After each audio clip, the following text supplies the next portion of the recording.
Yo, what is up, everybody? How we doing today? You guys, we're here for episode 3 of Real Talk with RayCheesy, and we have an amazing guest today. Super excited about this one. As you guys know, I am a huge Pittsburgh Pirates fan. You know, I've been a fan for a very long time, and lucky enough to be able to be playing Wil Crowe here. Obviously, Wil Crowe is a pitcher for the Pittsburgh Pirates right now. So very excited for this. And without further ado, let me grab Wil really quick. Grab that. There you go. Wil, can you hear me, buddy? Yeah, what's up, man? Yo, how's it going today? Good. How are you? I am good. Thank you again for doing this. I mean, it's so cool. You know, not only be playing people, but to be able to play a major league player and playing MLB show is probably one of the coolest things ever. Yeah, I'm glad to be here. It's going to be a fun time. I'm excited to hopefully give you a tough game. Hey, I'm ready for it. And I think, let's just go ahead and hop right into it right here. Let me grab you the invite really quick. So just to kind of start off, if you want to give just a little bit of background, where you're from, where you grew up, college ball and whatnot, that would be awesome. Yeah, I grew up in a small town right outside of Knoxville, Tennessee, called Kingston. Grew up there, and then ended up moving to Pigeon Forge, Tennessee, for high school. Played high school ball there, and then was lucky enough to get offered out of high school to play at South Carolina. Went to school for 4 years. I played my first 2 years, and then had TJ. Then, sat out my junior year and then played my redshirt year and got drafted. So went to Carolina for 4 years, got my degree, and then now, got drafted by the Nationals in the second round in 2017. I think I just got your game invite. Perfect. Yep, yeah. It should be right there. Yep. So got drafted in 2017 by the Nats. And then, couple years, just this off season, couple years later, now I got traded to the Pirates. So made my debut with the Nats, and then now with the Pirates. So just excited, and I'm loving the opportunity, and just trying to get better every day. You know how it is. Yeah, awesome. Just a quick shout out, Chev. Thank you for that raid, man. I appreciate that. Thank you so much. Okay, so just to backpedal a little bit, you said you grew up in Tennessee. So I grew up in Iowa. So not technically very close, but I somewhat consider it being somewhat of the Midwest. What was it like, I guess, growing up in Tennessee and then, going from Tennessee down to South Carolina? I think that had to be a little bit of a different mix there, with culture a little bit and kind of what was it like, growing up there and then going to South Carolina? Yeah. I grew up kind of in the countryside, I guess. Okay.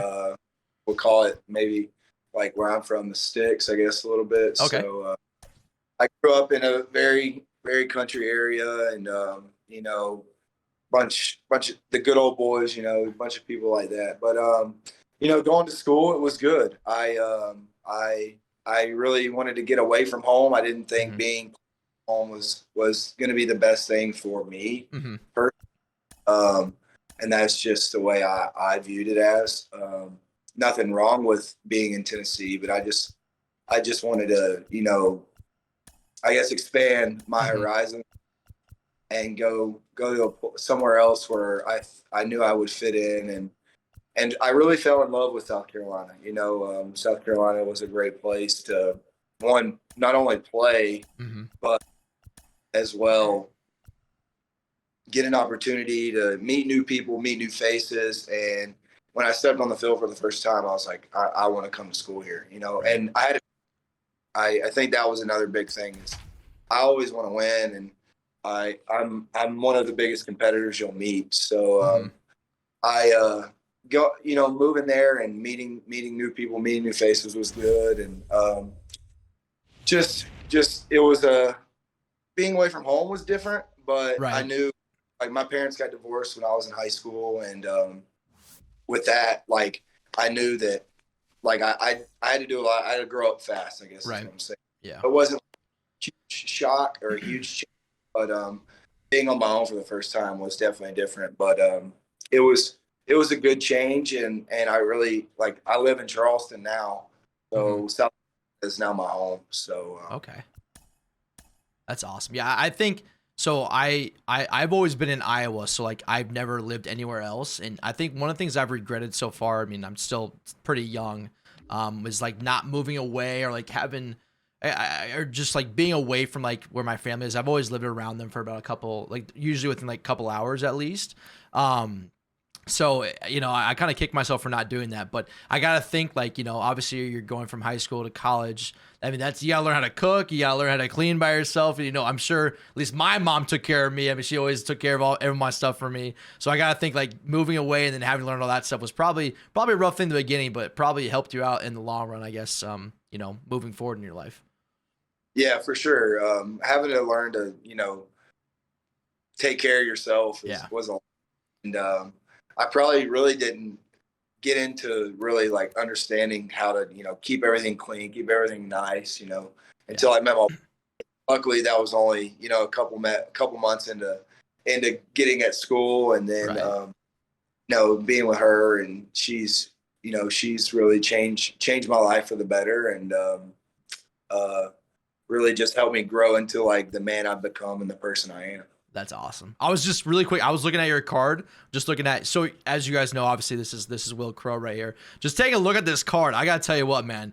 These hits per 9, these Ks per 9 are almost better than these legends we're getting in this game. So that's kind of be a cool thing to know that like your card is almost. I think he might have more hits per 9 than Pedro. I think Pedro's a 102 or something like that, 105. So that's gotta be pretty cool to know that you have a better hits per 9 than Pedro. Yeah, they always took it up right. So, I love that. So. Yeah, that's awesome. So, okay, so you choose South Carolina, and I gotta think South Carolina was probably an easy decision with, you know, the atmosphere there. I think it has to be like one of the best atmosphere in college baseball. I mean, the stadium is amazing. I'm sure. I mean, I'm not sure how many people it sits, but I gotta think that was an easy decision, knowing that like you're gonna have a ton of fans, or you're gonna be pitching, you know, within a ton of, you know, in front of a ton of fans, and like knowing that going into it probably had to be a really cool thing. Yeah, I mean, like I said, when I stepped on the field for the first time, you get out there and there's 7,500 seats, and you know that every weekend, you know, at Carolina, you know, football is always going to be one of the biggest sports, but at Carolina, baseball is, you know, through and through. Right. So every week, 7,700 people are going to be at the games, and they're going to be there and, you know, supporting you. It makes it really easy knowing that, one, you're in a winning program, and two, you're going to go to a place where you've got the support of, you know, thousands and thousands of people. So, you know, having that, and that really makes it easy. You know, being around Tennessee, you know, now they, you know, with Tony Vitello, but I was there. Their program was kind of in the bottom tier of South Carolina, or bottom tier of the SEC, and seating a lot of people, and like that was what I saw growing up in high school, and they weren't winning a lot of games. One of the we're gonna start the game like this one, huh? I love it. It'll all come back. So it'll come back. So, but yeah, just knowing that like I was gonna have a lot of fans and a lot of people there watch games, it made it easy on me, knowing like, hey, you're gonna have the opportunity to go and play and have a good career in front of or a really good fan base. Yeah, that's gotta be amazing. So I mean, obviously you had a great college career. And can we grab that? Get that, please. Oh, there we go. Had a great college career and was drafted in the second round. If I'm not mistaken, I think it was a 65th pick. With the Nationals. Can you kind of talk about, I guess, like leading up to, you know, the MLB draft and then kind of the draft night, and kind of like, you know, what it was like to be drafted? Because, you know, a lot of people in the chat are like me, never got that opportunity. So it's gotta be, you know, an amazing experience. Yeah. I mean, draft is it's a weird time, but it's awesome. You know, you can't complain about it. You know, my draft experience was a little different. You know, I'd been drafted out of high school, and I'd known. Oh my goodness, that's a good curveball right there. I had known that like I had an opportunity to go, pretty high, and Mhm. about 20 picks before I actually got picked, my agency was telling me, "Hey, you're probably going to go here." And it was to the White Sox, and I was like, "Okay, sounds good." And the way it happens is usually they say, "Hey, do you agree to this amount of money? Do you Mhm. agree to X dollars or not?" And you just say yeah or no. And at the time, the White Sox were like, "Hey, we want to give you this. Are you good with the amount?" And we agreed, and Mhm. my like, "All right, congrats on getting drafted, and um, Ooh, it's gonna be Jackie. the career, and here we go." And it was like, "All right, sounds good." And then my parents got the videos up and everything, and Mhm. I didn't know what's going on. I have no idea what's going on. So it was an experience. And then my agent was like, "All right, you're not getting drafted till tomorrow." And so we like shut down a little party we were having, and then Uh-huh.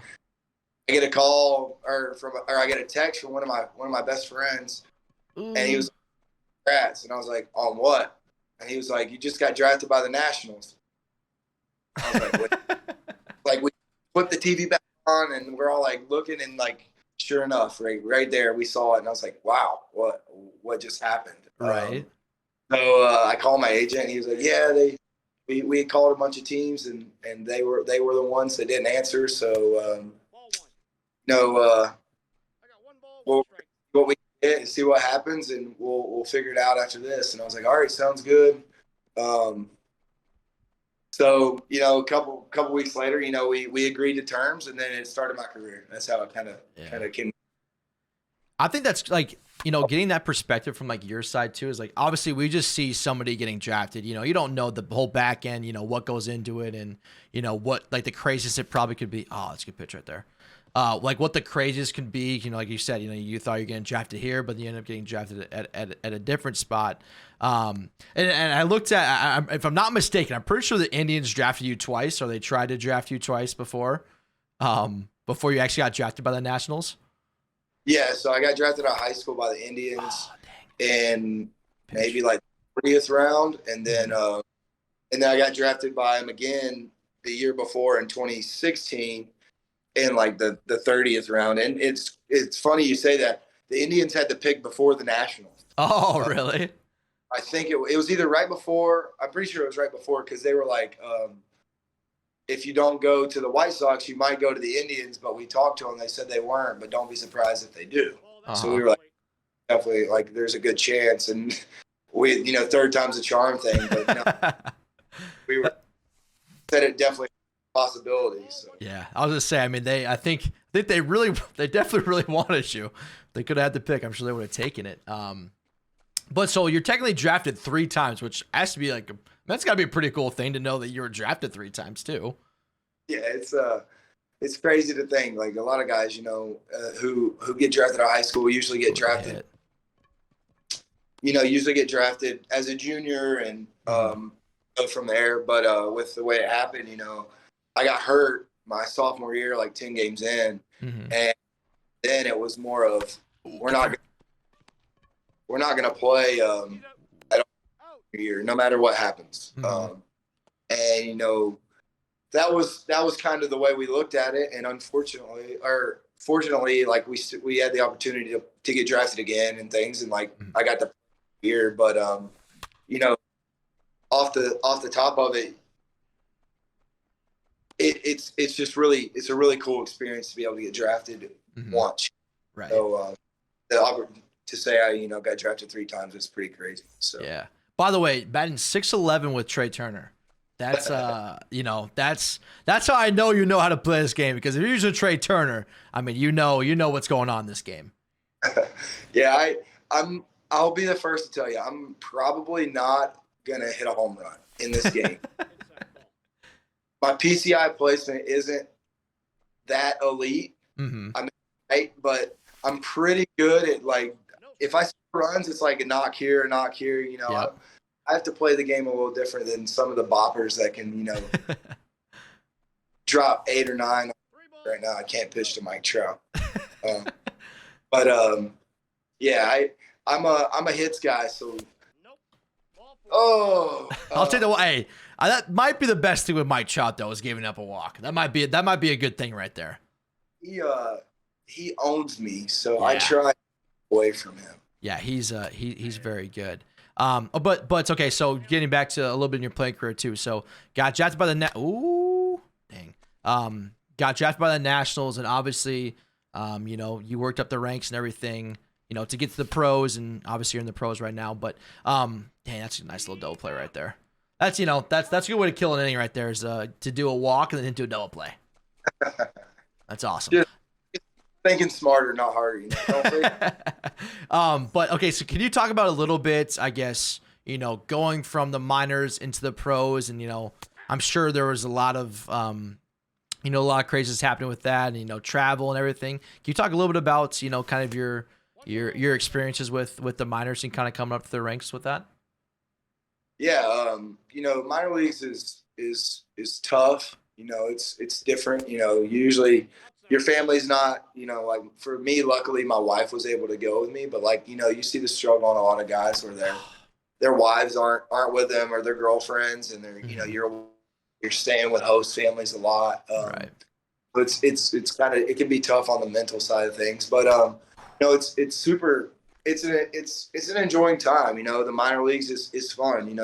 Some of your best friends are minor league players or your minor league teammates. So the minors is an experience. It's something that everybody obviously goes through, and and or most everybody, unless you're just elite. But so it's the minor leagues. I did my first year as soon as I got drafted. Hold on one second. You're good. My first year I got drafted, I was in Auburn, New York. I played a couple games there, just kind of get my feet wet. And then the next year I went to high A and played like 3/4 of the year at high A, went to double A a little bit. And then in 19, it was mostly double A, triple A. And then obviously 2020 with COVID, it was different, but good pitch. The minor leagues are fun. They're an experience. There's something that you can't like take for granted, and you can't put a price on because of the competition and of the way it happens. But it's I would just explain it as a grind and something where you meet some of your best friends and pitch your best opportunities to grow and learn how to create your routines and create the way you prepare and things for the big leagues. So it's tough, but also it's something you got to do because it's something that's a part of the process, I guess. Right. And I think the MLB is really the only professional sport that you actually take a lot of time in the minors, so you can you have to develop from there.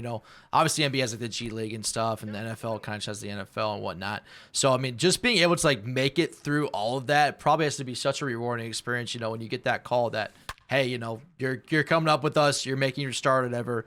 Probably has to be the best experience is getting that phone call knowing, hey, I'm about to get my first career start. Yeah, last year, even with it being in COVID, it was a blessing.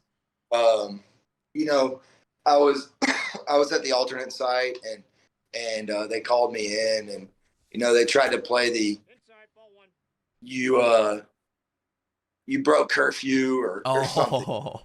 Tried to play the trick on I haven't done anything. I'm in a hotel with my wife. We're right beside the stadium. I know I haven't so I had a little idea that something was up and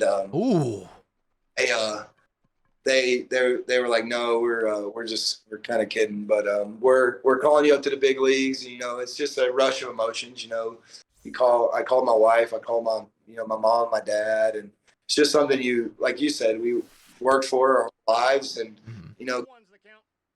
all and knowing that another step in the playbook or another step in the journey of the baseball career has been reached, and now you can, instead of being a big leaguer, it's staying a big leaguer. So it's a super exciting time and an exciting experience and something that you can't, put a price tag on. Yeah, that's gotta be. I mean, that's something that will live with you forever. I mean, getting that call, getting your first start and whatnot, getting to a major league clubhouse has to be. You see all these guys, right? These guys you probably watched for years. Like Max Scherzer or Steven Strasburg, those guys too. Watching them for years. Compete at the high level. And then maybe having a locker right next to them. Maybe not exactly right next to them, but like being there and having a locker like within the same part as them probably has to be a cool thing. And you probably learned a lot from them. At least I would, from the outside, I would think that they would teach you a lot too. Yeah, Max and Steven, and we had Anibal Sanchez. Yep. We had Patrick Corbin. We had a bunch of what am I doing? We had a bunch of guys who just knew how to get guys out, how to play the game the right way. Mm-hmm. They go about their business the right way, and being able not only just when you get called up, but even in spring, you learn a lot from those guys. And in 19 in big league camp, and even in 20 in big league camp, those guys really teach you a lot of things, and about how to go about business and how to go about your work, and super smart, super intelligent, but like at the same time super helpful, which is something that I'll take with me for my whole career, that these guys making hundreds of millions of dollars or have or will be, or and they were giving me the time of day of, all right, this guy we want to help him. Like they're trying to win championships, and they know that they can't do it alone. So what they're doing, trying to get the young guys, the guys who they know are going to have to, throw quality innings or do things to help them win. Mm-hmm. They're going to get the opportunity and give them the time of day to help them. And it's something I won't ever take for granted from, Steven and Max, because they always did a good job, to help us as players and as teammates, as trying to be the best we can be. I got lucky there. Dude, I cannot hit. Hey, I'm right. It's a struggle bus. It's a lot different playing this game when you're talking to someone. Yeah, it is. When you're like fully locked in. Like when I'm locked in, I'm like, all right, he's done this pitch, he's done he's sequencing like this right now. I'm just like, all right, what can I sit on that hopefully he's about to throw me. Right. I might have the advantage there with everybody I play, because I'm used to, talking to a chat or doing whatever. So in that sense, I probably have a little bit of advantage there, trying to pay attention to, what's going on and trying to play the game as well. Yeah, definitely give you guys, like streamers, give you guys a lot, because this is not easy to talk, play, and try and get good answers and remember at the same time. So, right. Has a lot of credit for that. Yeah, well, appreciate that. Okay, so I think learning from somebody, obviously, you have Scherzer and Patrick Corbin, and those guys are fantastic. But then you also have Strasburg and Patrick Corbin. Then you have Max Scherzer, who's going to be, a Hall of Famer. Just got 3,000 strikeouts the other day. I mean, it's got to be. Obviously, you learned a lot from everybody and stuff, but being able to learn from somebody that is going to be a future Hall of Famer that is known for having some great stuff and being like locked in the mound. I mean, did he give you like any specifics or anything? Maybe if you learned something from him, or did you just like take his aura, I guess, that he had and ever try to use that for your own being? I think Max, like what you take from Max is just the way he works. Mm-hmm.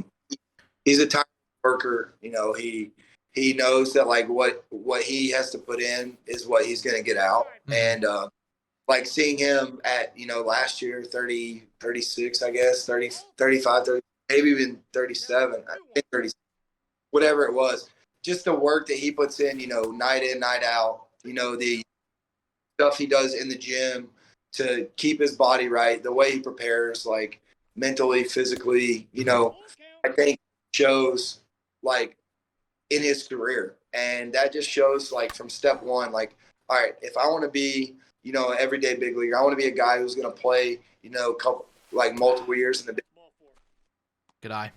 Got to do something like this. I've got my routine and be very similar. And what you put in the gym is what you're going to get out on the field. And, that's the thing is like that routine thing that I talked about earlier, like having a guy that really shows us the routine and you can see how he does it. That really kind of gives you an example of what to follow. Right. Yeah. That's gotta be, has to be a blessing in disguise to be able to learn from, all those guys, have all those veterans there. But we kind of talked about it a little bit. What was it like, ooh, I got lucky right there.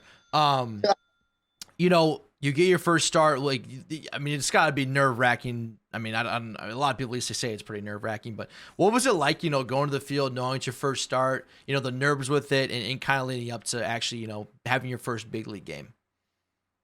Yeah. The nerves, you have like I still have nerves in games now, because, I'm a competitor. And I think if you're not getting those nerves, you're doing something you don't love, and coming from, me, like wanting to be, the best I can be, try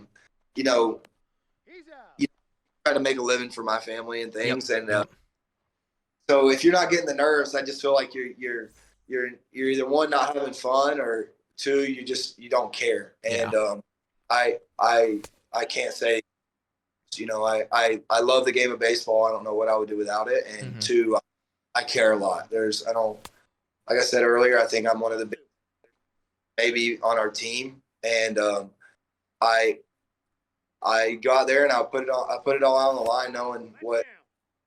So, that first day you come in, you're excited, everyone's, trying to make sure, you're happy. Maybe I do what I did last time. I'm cool with that. It worked out for you last time. So, everyone's, hey, it's your day, just take it step by step. It's an exciting time. Oh, no. Do we get it? No shot. No. Just it's an exciting. They're all just like, go out there and live in the moment and really, really enjoy it, because it's a day you'll never forget. And truthfully, it's a day I'll never forget. So, with that being said, you go out there and that the first inning is kind of a blur. And I think that happens with a lot of things. Right. But yeah, the first inning is a blur and you're just trying to. Ooh. Uh-oh. That's fine. Hopefully you're not hurt there. If you in real life you take that, you getting out right there or what? No, I'm staying in. Staying in right there. I'm gonna get pissed off and I'm gonna throw something probably really hard the next pitch, and then whatever. Yeah, I'm not. I can't. No, I'm gonna wear that one. They're gonna come out, and unless they take me, I'm not coming out. So. But yeah, so the first start obviously, is great. Oh man, jeez, I am swinging at just terrible stuff here. Hey, I tell you what, this card is pretty damn good. Yeah, it's a decent card. It's not terrible. It's not anything crazy, but like, it's pretty good. It holds its own for a little bit. It gets the job done, right? Gets the job done for a little bit. You gotta be careful. You can't overuse it. We just gotta get you a sinker and a cutter, and I tell you what, man, you're might be the best card in the game.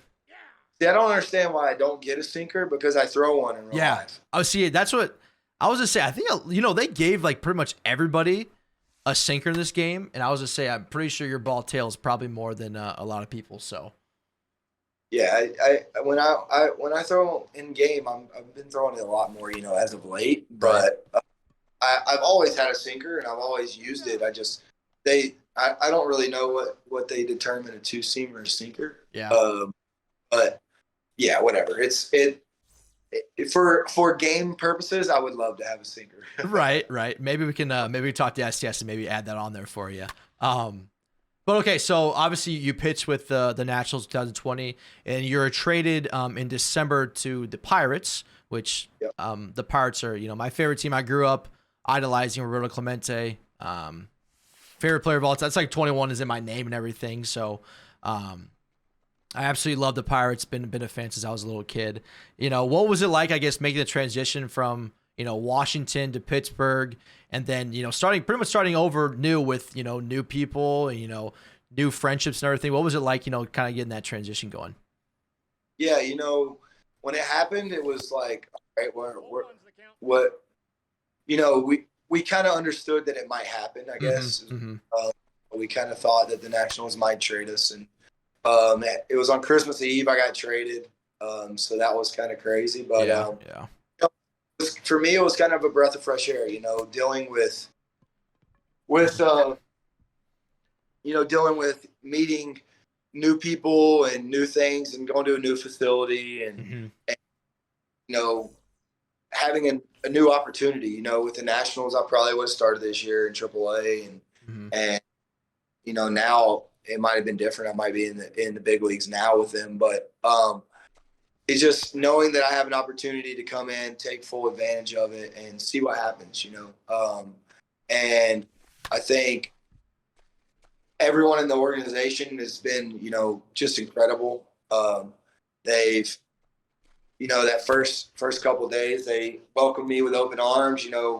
I've learned a lot of new things about myself and about, pitching, and there's a different way they go about it, which is interesting. And dude. Oh, what was that? I don't know. Oh, no. Got the ball and he didn't run out the ball. So,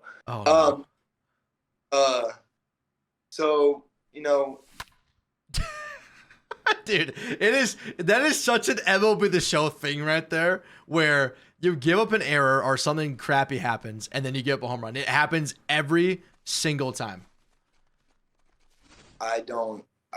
I wasn't even on that pitch either. That's bad. 10-4. Anyways, yeah, it was they were super, super welcoming, and they just, I really enjoy everyone with the Pirates and the way they go about it and things, and they do a good job of, welcoming me and welcoming my family, my wife, and really just, whatever we need, they're here for us, and let's get to work. And that's really what we've been doing. It's been really good this year. And, sometimes the numbers don't, like, you look at the numbers and they don't show, how everything's going in our way or whatnot. And I'm not things, obviously, but I've made a lot of strides in the player and the pitcher I am. And, me and Oscar, our pitching coach, we talk a lot about, what we're doing and what we want. And, they're excited about what I've done.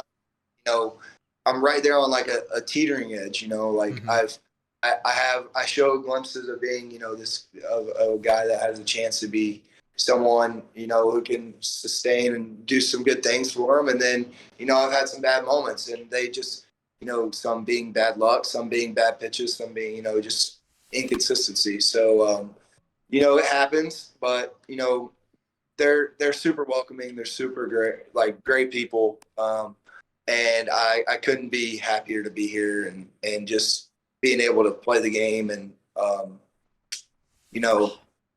just do what I love, Yeah. I mean, just from, obviously I'm a big fan of the Pirates. So I'm obviously very happy that we have you, in our rotation, and everything as well. I think the future looks bright though. I mean, had a great draft coming up, or we had a great draft, I should say. It looks, I'm getting feelings of like, maybe 2010, 2012s, around there, where the Pirates, were a top end, organization. And I feel like, maybe a couple, 2, 3, 4, 5 more years. I mean, there should be a lot of guys coming up. And I got to think, as a player, that's really exciting to see, how it's developing, on that end as well, seeing everybody that's coming up and already having the people you have there too. It's gotta be a really cool thing to know, the future should be, really bright as a Pirate. Yeah. I mean, the future's looking good. Even Shelty, tells us he knows, kind of, we're going through it right now. And we're kind of going through a time that, we don't, like, the fans aren't happy about, and we understand that. But like, we're out here grinding, and we're trying, we're learning, we're developing, we're at the big league level. And, that's because in, the next 2, even next year, the year after, and 1, 2, 3 years down the road, like, we're going to have a really good chance of being a really good team. And, you take your lumps, and we're taking our lumps, but like doing it because we know in the next year, 2 years, that we're gonna have guys who we can rely on. We're gonna have some young guys that up and really help the team, and we're gonna have a compete for postseason and World Series, and really give ourselves a chance to win and win for a long time. Yeah. I think just from my perspective, again, as like a fan, we'll get there, Jackie. Just as a fan, I mean, just seeing kind of the build up around it and everything kind of leading up into the coming years. Obviously, it's been down a little bit here lately, but that's just the process of an organization, right? You have good years, you have bad years, but as long as you learn, from it along the way, I think is the best thing. That ball was almost, thought it was going to be gone for a second. They're not going to lie. Just missed it. I thought I got it. But yeah, we're learning. We're learning at the big league level, and we know what's coming. And Shelty does a good job. He knows that like winning is coming, and that's a big thing that we want the fans also to know, is that like it's coming, and to not give up on us, because there's we understand this year hasn't been maybe even the last couple for Pirates fans. I know it's not just been this year, but for me this year, we've taken our lumps, but we're taking them now. So within the next year, 2 years, we can be able to compete. I knew as soon as I let go that you had a chance to. Sure me.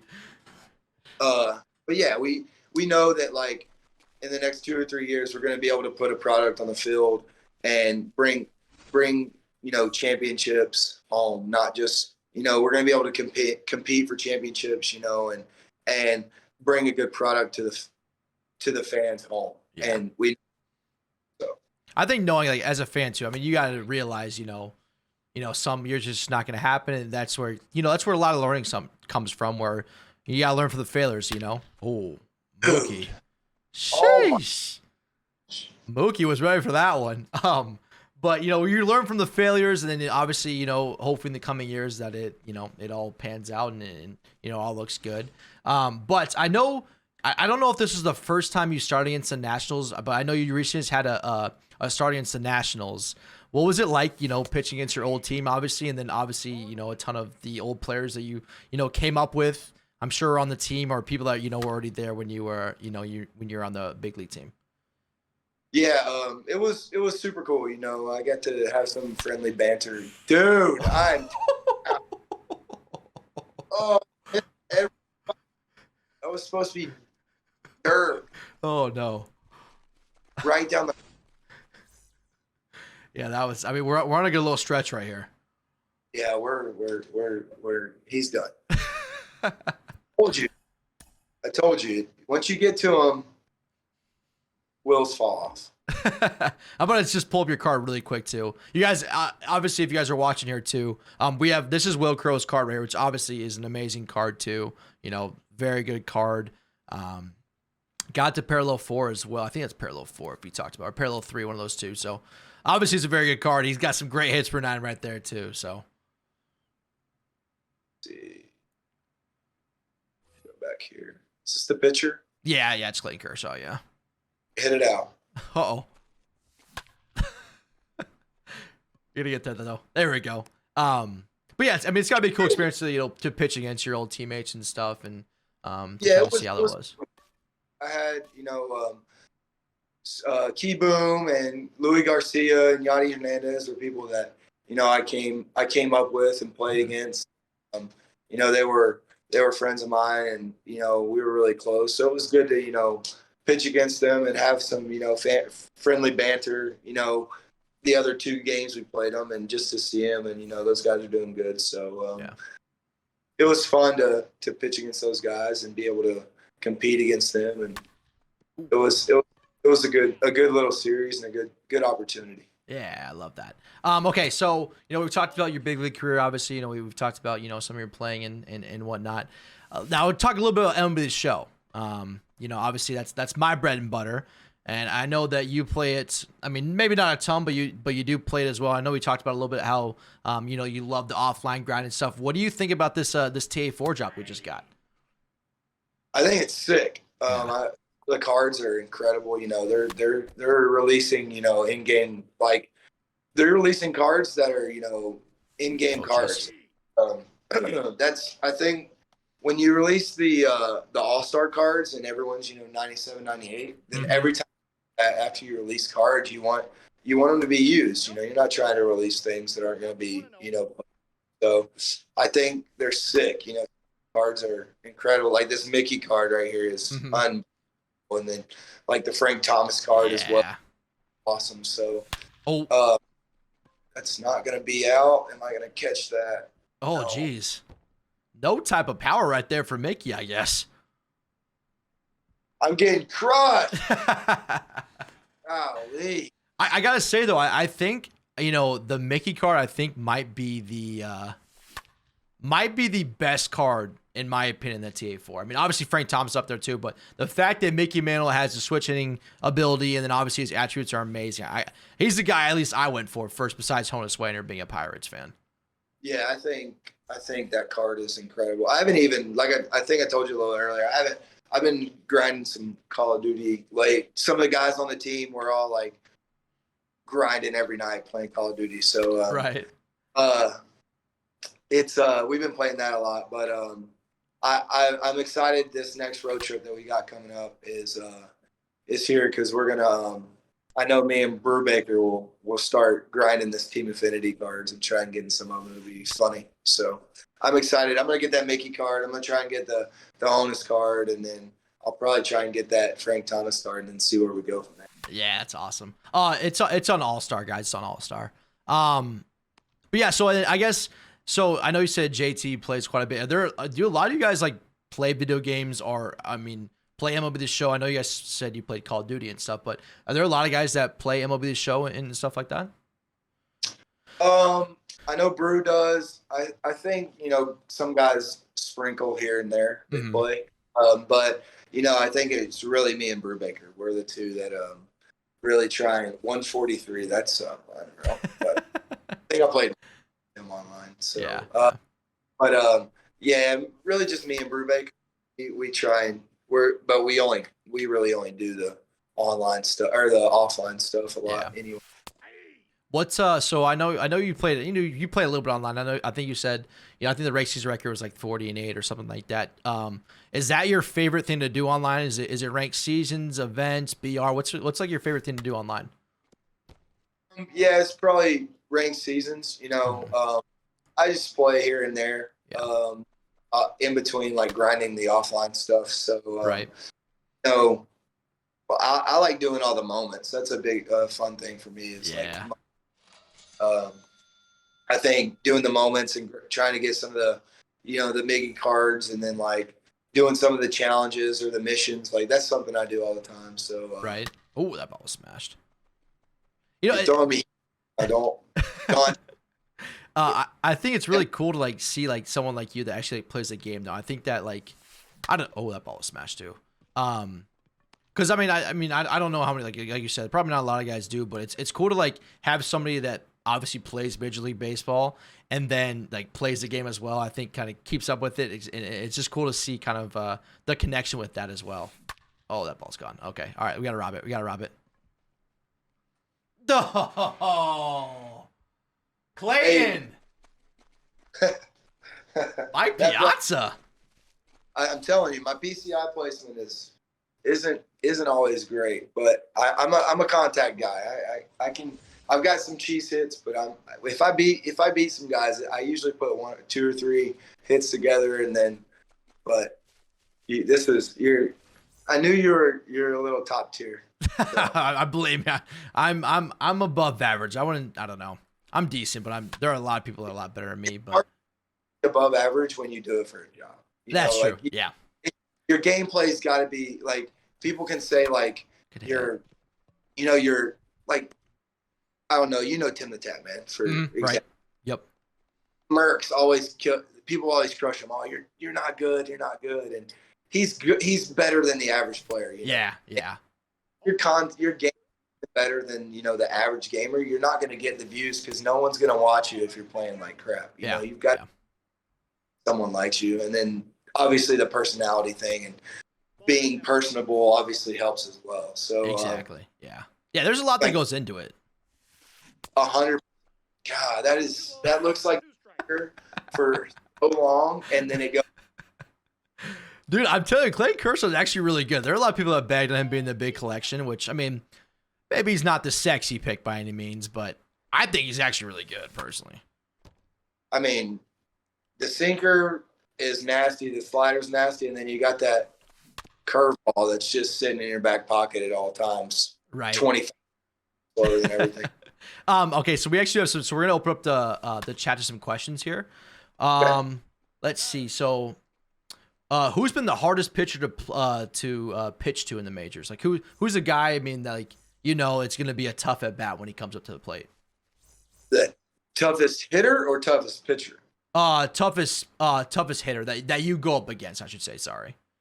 No, you're good. I thought you said pitcher. I was like, my bad. I might have read that wrong. Toughest hitter.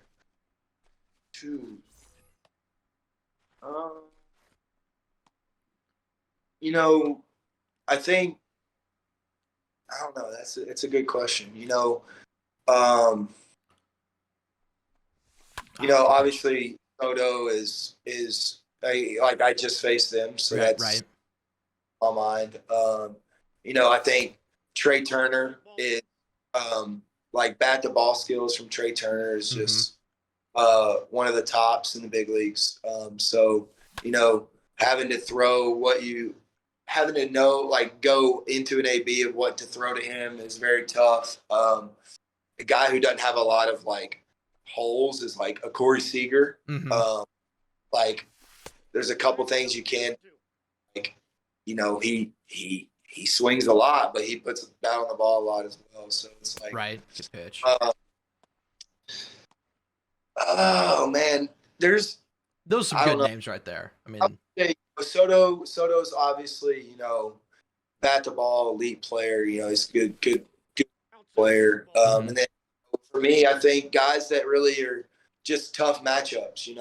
Like a Trey Turner is super one guy who's tough on opposing pitchers because not only is he a good hitter and he's fast and he's a 5-tool guy, but bat to ball skills are incredible. So you look at him and you look up and you're 3-2 into a 10-pitch AB and you're like, what how am I going to get this guy? And right. For me, when I played him in LA, I had him 3-2 in the first inning, 8 pitches in, and then I throw a 3-2 changeup. Hold on. I thought you were gonna hit that out. But I throw a 3-2 changeup, and it's kind of low and away, and it's to him it's a pretty good pitch to a righty, and he does kind of flicks the barrel out and hits a double down the line to start. It's I just made a pretty quality 3-2 pitch, and you made it look pretty easy. So those right. guys that are tough outs, not necessarily big boppers or hit a ton of home runs, but the guys who call and play and give you a tough AB every time are the ones that are tougher on me, I would say. Right. You guys that grind out the at bats and everything. Yeah. Let's see. So, next one here. Who's who's your favorite catcher? Who do you thrown to the most? I guess in your career I guess who are you on page with the same page with when you got this person catching it's about to be a good day. Yeah, I mean Stallings and Mikey both of our guys are both really incredible. They know how to call. They know what I like to do. They know how I go about my business. And, I think Stallings is second in runs saved. Saved or something. So, he's obviously incredible back there. And I think Mikey doesn't get as much love as he should either because he's an incredible catcher too. So, the two guys we have are awesome. Going back in pro ball, like minor league ball, other than those two guys. Trace Barrera was obviously a good buddy of mine. He's with the Nats. He's a really, really good game caller catcher, And then even before that in college, I had, Grayson Griner, who was a big Tigers. And, he was incredible. Me and him, even as a freshman, we called our own game and did our own thing. So, oh, that's awesome. I've been lucky to have some good catchers in my career. Yeah, that's awesome. That's awesome. Next question. We have how much studying you guys do outside of getting ready for a start and everything that goes into, because I know there's a lot of analytics nowadays, right, with everything and kind of what all goes into that. What's it like, at least like getting ready for a game and kind of getting ready to go? Yeah, I think for me, a big thing for me is I have a book, it's in my backpack, but I have a little pamphlet, like a notebook, and I will do a scouting report before every game, based off of, our heat maps, what they're swinging at, when they're swinging at it, things like that. I'm a part of, the Codify team. They send me some heat maps that I use as well that, I use those and our maps with our notes, and then I use video, because some guys, might not be hitting something at a certain time of the year that they were another time. So, it's about an hour to write, down my full scouting report, and then, pregame, postgame. I got lucky right there. Or pregame going into the game, you like I take the maps, the Codify maps down to the dugout with me, and if I'm in mid game, I'm looking at them and trying to see what I can do or what's open and when it's open and how I can get to that position. Yeah. I mean, I think a lot of people probably don't understand how much you guys actually put into it. People see you just pitch, right? I mean, that's kind of just how it is, because you don't see the back end stuff. So I'm sure you guys are crazy doing stuff on the back end, getting ready for every start and whatnot. So definitely big ups to that, because I'm sure there's a lot of stuff that people will never realize you guys do. Yeah, there's a lot that goes into it. Like you said, I think it's about an hour and a half of prep work, and then you go into it with your catcher and you make a game plan, and then you go from there. Oh, can I get that? Can we get that? Ooh. Oh, I danced out of that one. That could have been a devastating for me right there. The two cheese hits that I got earlier just got eliminated by the so it all works its way out. All circles its way back around. Yeah, it all makes the show knows. Right. Next question we have: what's your game day routine? Kind of we talked about it a little bit right there, but what is there something you do every single game day, or there's some superstition that you have to do every game day, or just in general? I would say super in general, I mean, yes and no. I have. Oh, good pitch. I wake up and I get my coffee, and usually it's Starbucks, and I kind of relax, and I like to do my scouting report the morning of, so then it's fresh on my mind, and I didn't do it the night before. I didn't sleep on it, and it's something that I'm going to go about it, and I do it in the morning. I do it with my coffee. I go to the field, and then we go from there. So yeah, I have my coffee. I get to the field usually about 3.5 hours before the game. Then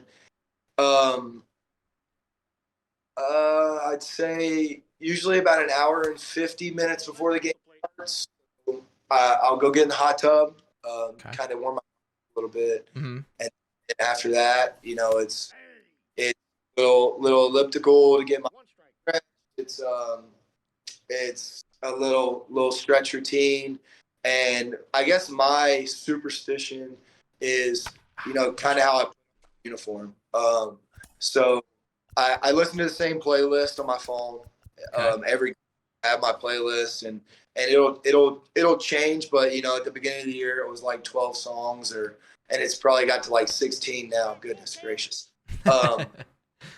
But it's changed from 12 to like 16 songs. Good pitch. But like you said, the superstition, back to my uniform, I go undershirt from getting warmed up. Mm-hmm. I have my sliders on. I go undershirt, and then I'll go jersey, and then I'm sorry.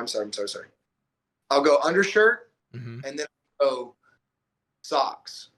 So I go right sock, left sock, and then I go jersey, and then I go pants, and then I roll my pants up to like over my legs, to like, and I put my shoes on, and then I leave my pants rolled up, and I go in the training room, and I get stretched, and I go right cleat, left cleat after I pull my pants up, and then I go into the training room, and then once I'm done in the training room, I come back, grab my gloves, pull my, like, the pants are like rolled up to like my thighs, so they I guess stretch out a little bit, and then I pull the right leg down, pull the left leg down, grab my stuff, and I head out to the game, and then I have my routine in the bullpen and stuff as well. Yeah. So I think any sport. I don't know about any other sport that, like, I feel there's a lot. Oh, there we go. Hey, maybe that's the payback for the one earlier, right? We'll see. Now we give up a home run. That's what usually happens right here. Home run, it's truth. But I think it was Mike Piazza again too. I mean, he already has one already. So, but I do think that baseball, above any other sport, has like the most superstitions and everything. With that pitch was right there too. Tell me how. Thank the Lord for that one. That's my PCI placement of the day. Really? Well, yeah, that's okay. Yeah, that's suspect. Usually that's a home run right there. Usually, especially after the hit that I just gave up, that usually ends up on your end. Dugout did ask a question about what's like your favorite failure, as in like what is something I guess that you've overcame that has made you maybe a better player, along the lines of that, where, it might have happened at the time, it sucked, but, after that, how did it kind of shape you and kind of help you out along the way? I would say my biggest failure that I overcame was probably my Tommy John surgery. Mm-hmm. I've actually had 5 surgeries in my life. I've had a couple knee surgeries on each leg, and then my arms. But, when I had TJ, I was at school, I was kind of on top of the world, really. I was named as one of the top prospects for I was a sophomore, so they just came out with early top prospects for the draft. And, that was on a Monday. And then I blew out my arm Thursday night. That came out, and I was feeling really good. I was having an okay year, and I'd had a really good, freshman year, and I was feeling really good about things. And coming out of TJ, it wasn't that, hey, you're not going to be able to come back from this, or you're not going to be able to, make it. But there was that obvious, there might be a chance where you're not the same pitcher you were before, and for me, it was man, it took a toll on me, and not being able to play. I told you baseball is my big thing, and I don't know what I would do without it. And it took it all away from me. And I knew that was going to be the way it was for, a couple, months and, year and a couple months. So, it was tough on me, but, we made it. And, coming out of that, when I started having my velo jumps back and being able to play in games, I got out of shape and things. And knowing that coming out of that healthy and trusting in the Lord and knowing that he's gonna keep me going was a big thing. And it all worked out. It worked out how it was supposed to. And I'm blessed that it happened, really, because it taught me so many things that I couldn't have taught myself if I would have just, rode that high into pro ball. Yeah, I think the biggest thing, at least what I've learned in my life too, I've actually had a ton of surgeries too. I tore my ACL a couple of times. I tore my UCL. I've had a ton of surgeries too in my playing day, and overcoming those failures and learning from those, and it might not be what you want it to be, but I think learning from those and kind of going from there is a really big thing, and I think that really shows the kind of person you are if you can overcome that and everything like that. So very happy that obviously it all worked out for you, and you're in the position you're in right now. So that is absolutely amazing, and it's a very cool story. I mean, I know a lot of people get Tommy John, but you don't get the whole back end of what actually goes into it. The physical therapy, the hours of work, and all that stuff. So, I mean, appreciate you for obviously putting in the hours and coming out on the other end in a better part right there. So, Yeah, it can be a toll on some people. Mhm. So just it's a lot. It's a job to come back from that, and I'm blessed that the work that I put in, and it all came back full circle. Yeah. Okay, if we have is it okay if we have like a couple more questions for you? Is that all right? Yeah, I'm good. Perfect. Okay. So what is your favorite MLB park? What is like one that like you go to, or even growing up, like what was one that your favorites to go to? Favorite MLB park. Mhm. I mean, the PNC is pretty incredible. Yeah. The backdrop, like the scenery, everything is pretty awesome. Mhm. I'll give you from this year. I'll give you my top four. Okay. Yes. Um, and these are no order, just like the four that I enjoyed the most. Okay. I'll go San Francisco. Yeah. Beautiful That ballpark. Yeah. was cool. Dodger Stadium is Mhm. obviously it's hard to beat. Yeah. I'll go Brave Stadium, the new Okay. stadium there. Turner. The fans, everything was super cool. Mhm. And then I'll go San Diego. San Diego's Petco. and really cool. I'd never been there before, so I would say those four are probably four of my favorites so far this year. Yeah, that's awesome. I'm a Pirates fan, but I've actually never been to PNC. I was born and raised in Iowa, so I'm gotta get out there. I'm gonna get out there at some point. I know it's an absolutely beautiful stadium, so at some point I'm hoping to get out there. So I know a lot of people talk highly of it. So If you make the trip, I'm sure I can hook you up with some tickets, and we'll maybe get you down to the dugout and get you hooked up there. ooh, So hey, I'm down for that. I'm cool with that. That's cool with me. I appreciate that. We got a couple more right here. So if you could put, this might take a little bit of thinking here, but if you could put a billboard on every fence at every ballpark with a message that gets out to millions, what would it say?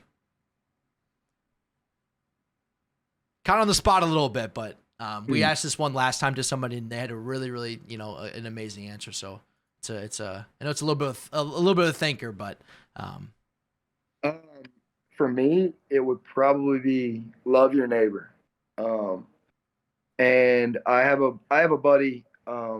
His name's Chris Singleton. mhm. I don't know if you guys know, or some people in the chat know, but there was a shooting at a church in South Carolina a couple years ago, and this was a buddy of mine. He played at Charleston Southern. He is a buddy of mine. Mhm. Happened to be at the church, and it was a kind of like a hate crime, and Yeah. happened from it. But he played pro ball for the Cubs. He actually played I think in Iowa somewhere with the Cubs a couple Mhm. years. Yep. And he started this thing where it's love your neighbor, Mhm. and basically the concept of it is no matter who it is, who you are, where you're from, where like who your neighbor may be, or it's love one another. Yeah. And, there's a lot of hate in the world, and I think that is created from just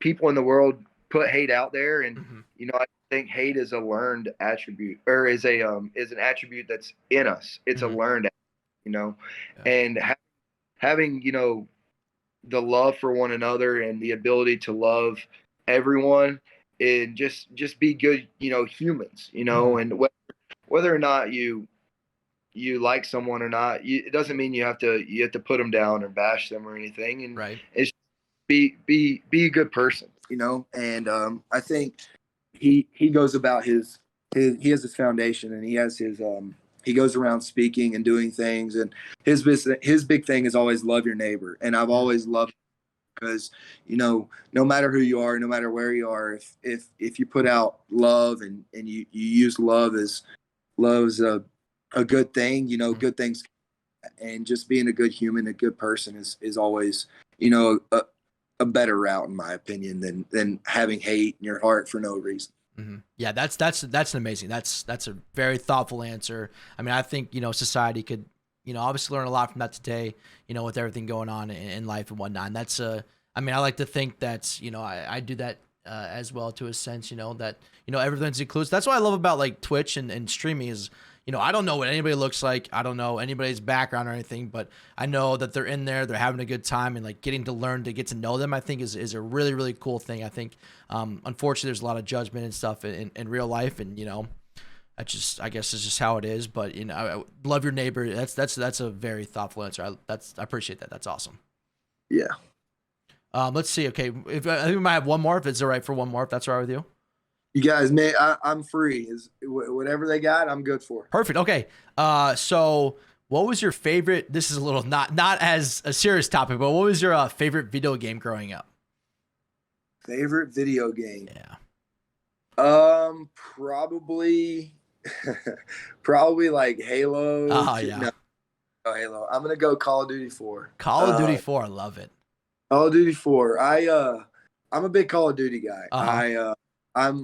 I would say I'm much better at Call of Duty than I am the show. Okay.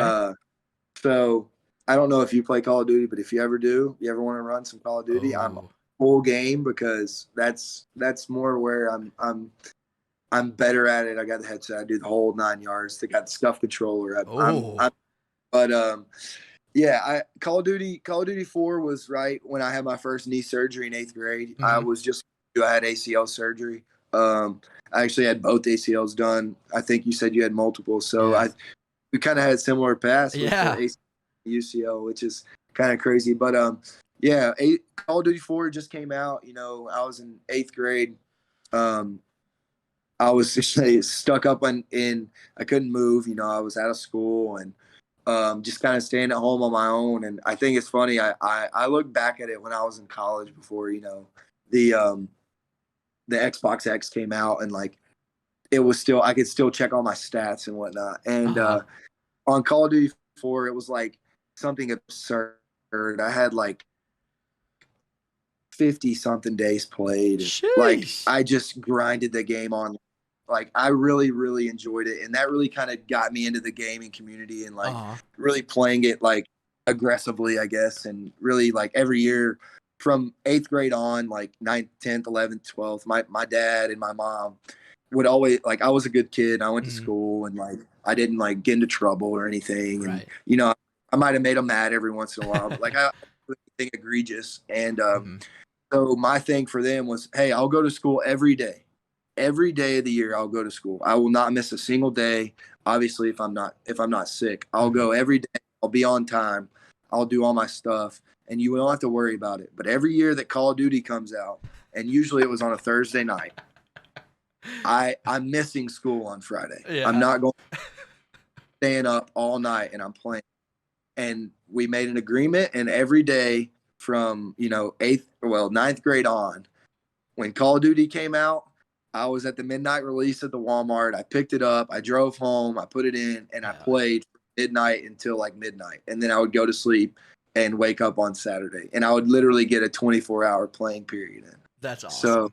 So Call of Duty is kind of where I'm rooted at. And being able to play the show now, you know, on Xbox. For me, I'm an Xbox guy. Mm-hmm. So having it on Xbox now is incredible because now I can actually play it. I don't have to have two consoles, and the new consoles have come out, and I just got the new Xbox X. So being able to play it on here is awesome. But yeah, I'm a big Call of Duty guy. That's awesome. Yeah, I will say, I mean, I will never forget the nights with the boys playing Black Ops. That was one of my favorite games of all time. I was playing Black Ops, or Modern Warfare as well. I know Modern Warfare wasn't viewed as like the best game, but like back then, I used to be really big into Call of Duty, like way back in the day. I'm not as much anymore. I kind of fell off a little bit on that, but I would always, you know, pre-order the game, you know, get the boys ready to go. You know, we're gonna be up all night playing, you know, grinding, whatever. Are you a big Warzone guy or a multiplayer guy? I'm a Warzone guy. Warzone guy, okay.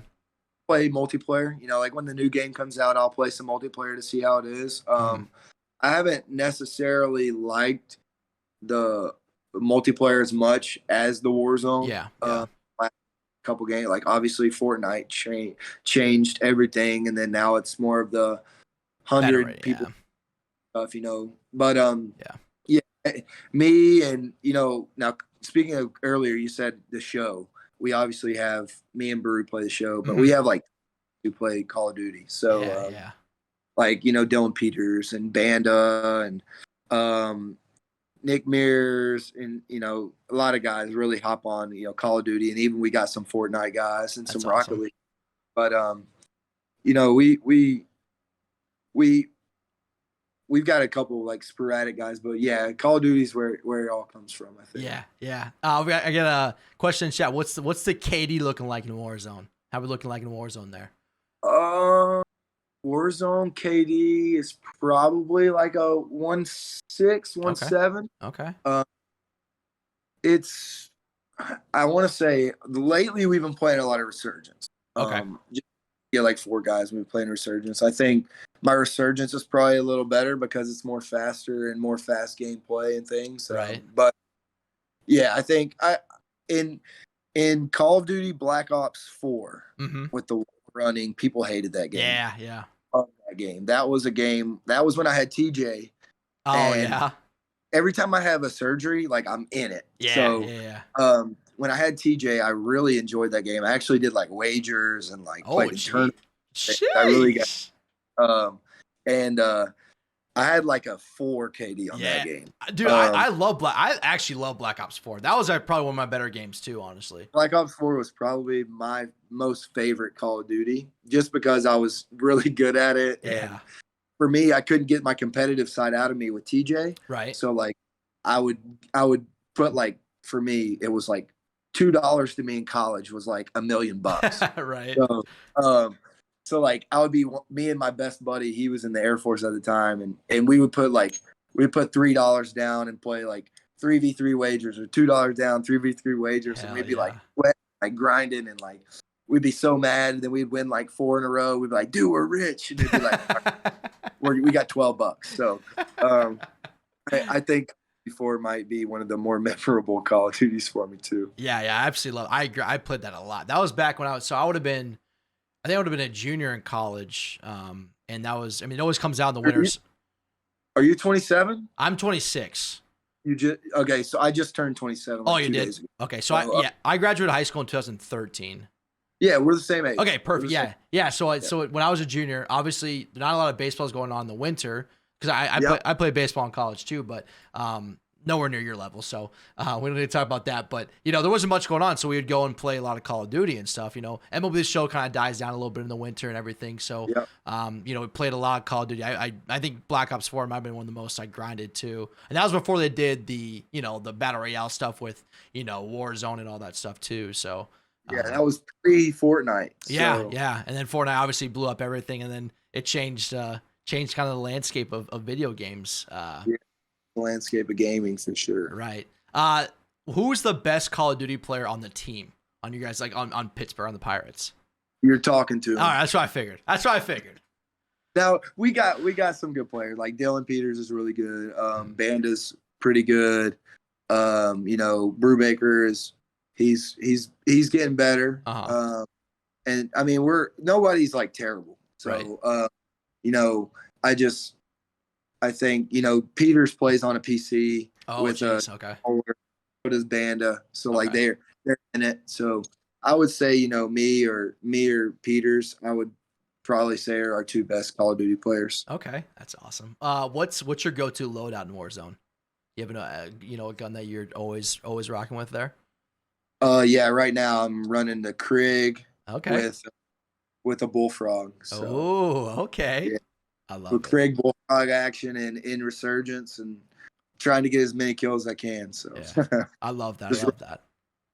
That's awesome. Well, I mean, I think that might have been our last one right there. So, again, man, this has been you're a great interview. First off, so I mean, very insightful, very awesome. So I appreciate you obviously taking the time out of your day. I'm sure you're busier than hell right now. So thank you. And thank you for all the, the answers, especially, getting us to, get a little bit into your life, not, just to kind of see what it's like to be an MLB player. Cause not a lot of people get to talk to that. So, definitely appreciate that. And thank you very much for taking the time out of your day.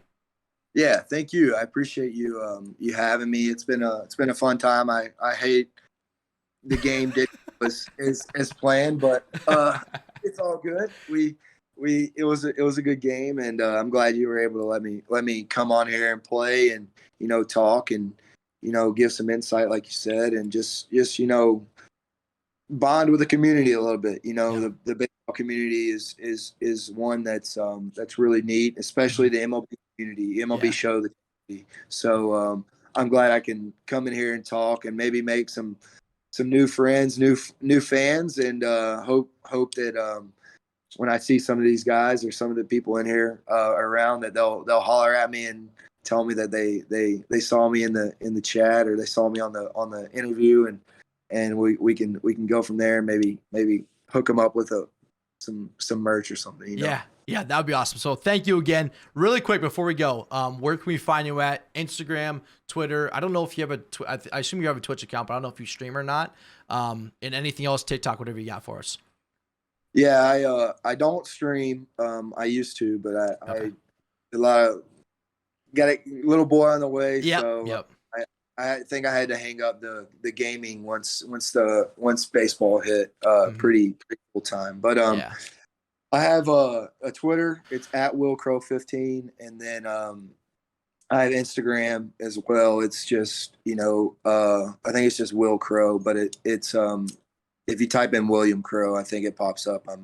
I'm one of the only, probably the only verified Wil Crowe account on Instagram. So Instagram and Twitter, just Wil Crowe, CROWE, and then I really interact with anybody. You shoot me a message, I'll usually shoot you one back or whatever. I'll like a post or like a comment, whatever whatever happens. But I appreciate you guys, let me shout that out and whatnot. Yeah, absolutely. Thank you again. I mean, obviously it was you're a great interview again. I mean, I've said it a couple of times now, but thank you. If you guys did enjoy the video, make sure you guys leave a like for it. Make sure you guys do subscribe, and we'll catch you guys next time. Peace out, everybody.